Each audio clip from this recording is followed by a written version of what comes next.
بسم اللہ الرحمن الرحیم بسم اللہ الرحمن الرحیم۔ اللہ کے نام سے شروع کر رہے ہیں۔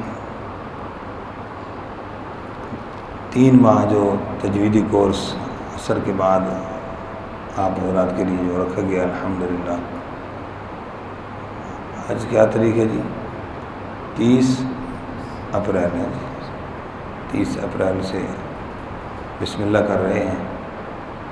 تو سب سے پہلے تجوید کی اہمیت کے حوالے سے، تجوید کی اہمیت، تو قرآن پاک کو تجوید کے ساتھ درست پڑھنا، صحیح پڑھنا ہر مسلمان مرد عورت پر فرض عین ہے۔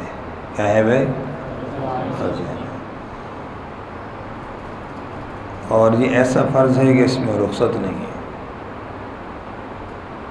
آپ سفر میں جاتے ہیں، نماز عادی ہو جاتی ہے، روزہ معاف ہو جاتا ہے، لیکن آپ مسافر ہوں تو کیا قرآن بغیر تجوید کے پڑھنے کی اجازت ہو جائے گی؟ نہیں، ایسا نہیں ہوگا۔ یہ ایسا فرض عین ہے، اس میں رخصت نہیں ہے۔ اس لیے اس کی اہمیت کا اندازہ یہاں سے لگائیں۔ اور تجوید کا جو فن کے اعتبار سے، علم کے اعتبار سے دیکھا جائے تو یہ تمام علوم سے افضل ہے۔ تمام علوم سے، باقی جتنے علوم ہیں ہر ایک کا تعلق تو کسی نہ کسی واسطے سے قرآن کے ساتھ جڑتا ہے، لیکن اس تجوید کے علم کا تعلق ڈائریکٹ اللہ کی کلام کے ساتھ ہے، اور ڈائریکٹ ان الفاظ کے ساتھ ہے جو اللہ نے ادا کی ہے، ان الفاظ کے ساتھ ہے جو جبریل نے ادا کی ہے علیہ السلام، ان الفاظ کے ساتھ جو حضور پاک صلی اللہ علیہ وسلم کی زبان مبارک سے نکلے گئے، قرآن پاک کے الفاظ۔ اور تجوید کسے کہتے ہیں؟ کتابی تاریخ تو یہ ہر حرف کو اس کے مخرج سے تمام صفات کے ساتھ ادا کرنا، لیکن اور مزیدار تاریخ کیا ہے؟ ہوا اداء کا اداء الرسول۔ تجوید کیا ہے؟ ہوا ادا، اس ادا پر قدرت حاصل کر لینا جو رسول اللہ صلی اللہ علیہ وسلم کے قرآن پڑھنے کی تھی، جو حضور کے قرآن پڑھنے کی ادا تھی، اس پر قدرت حاصل کرنا، اس کو حاصل کر لینا، یہ تجوید ہے۔ اور یہ ہر مسلمان کی، نبی کے ہر امتی کی ذمہ داری ہے کہ نہیں؟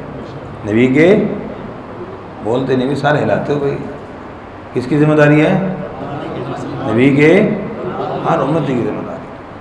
تو صحیح پڑھنا فرض عین ہے، اور خوبصورت پڑھنا پیارے نبی صلی اللہ علیہ وآلہ وسلم کی سنت ہے۔ تو انشاءاللہ ان دونوں باتوں پر عمل کرنے کی کوشش کریں گے کہ قرآن کو صحیح پڑھنے کی بھی اللہ تعالیٰ توفیق عطا فرمائے، اور قرآن کو خوبصورت پڑھنے کی بھی اللہ تعالیٰ توفیق عطا فرمائے۔ صحیح پڑھنا فرض، خوبصورت پڑھنا نبی کی سنت۔ خوبصورت پڑھنا ایک مستقل دعوت بھی ہے۔ کیا ہے؟ بھی مستقل دعوت بھی ہے۔ اور قرآن کو خوبصورت پڑھنا اللہ کو بھی بڑا پسندیدہ ہے، آپ صلی اللہ علیہ وسلم کو بھی بڑا پسندیدہ ہے۔ تو اس لیے کسی خاص اچھے لہجے میں خوبصورت تلاوت سیکھنا بہت بڑی بات ہے۔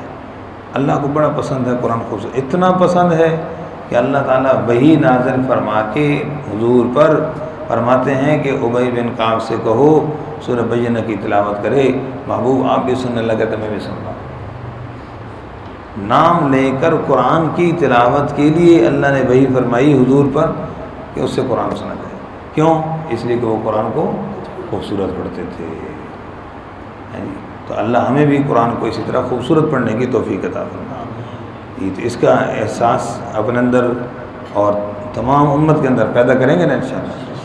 اتنا عام فہم اور آسان انداز اختیار کرو تاکہ ہر امتی قرآن کو صحیح پڑھنے والے بن جائے۔ ہم جب ایک اس تجوید کے علم کو یا کسی بھی علم کو، فن کو صرف ان کی اصطلاحات پر محدود رکھتے ہیں، علمی اصطلاحات پر، تو عام لوگوں کو نہیں سمجھا۔ بالکل عام فہم اور آسان انداز اختیار کرو۔ کیا خیال ہے بھائی؟ وَرَتِّلِ الْقُرْآنَ تَرْتِيلًا، اللہ نے قرآن کو ترتیل سے پڑھو، ٹھہر ٹھہر کر پڑھو۔ کس کو حکم دیا؟ امر کا صیغہ ہے بھی۔ کس کا صیغہ؟ تو اللہ کا امر ہے، اللہ کا حکم ہے قرآن کو ترتیل سے پڑھو۔ کس کو؟ ہم سب کو. کس کو بھائی؟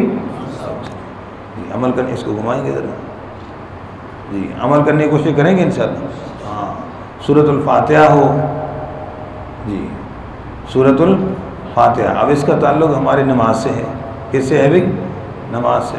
تو ہماری نماز درست ہوگی. کیسے درست ہوگی؟ ہماری نماز کیسے درست ہوگی؟ تجوید کے ساتھ. یعنی اتنی اہم عبادت اس کا تعلق بھی کس کے ساتھ ہے؟ تجوید کے ساتھ. اور حضرت قاری رحیم بخش پانی پتی رحمۃ اللہ علیہ نے ایک جملہ لکھا کہ بعض دوستوں کے ذہن میں یہ بات ہوتی ہے کہ ہم 8-10 صورتیں نماز والی درست کر لیں بس باقی کیا ہے نہیں، باقی خیر ہے. تو حضرت نے لکھا قرآن کو تجوید کے ساتھ پڑھنا یہ نماز کا فرض نہیں ہے بلکہ مستقلاً تلاوت کا فرض ہے. کیا خیر ہے، اس کا اہتمام کریں گے انشاءاللہ. اللہ تعالی ہم سب کو قرآن تجوید کے ساتھ صحیح درست پڑھنے کی توفیق عطا فرمائے اور آگے پوری امت تک صحیح قرآن پڑھنے پڑھانے کی فکر پیدا کرنے کی اور پوری امت تک اس پیغام کو پہنچانے کی اللہ ہمیں توفیق عطا فرمائے. اور اپنے لیے بھی دعا کرنی کہ اللہ تعالی ہمیں بطور ذریعے کے پورے عالم میں قرآن کی اس آواز کو پہنچانے کی بطور ذریعے کے اللہ تعالی ہم میں سے ہر ایک کو قبول فرمائے. جزاکم اللہ.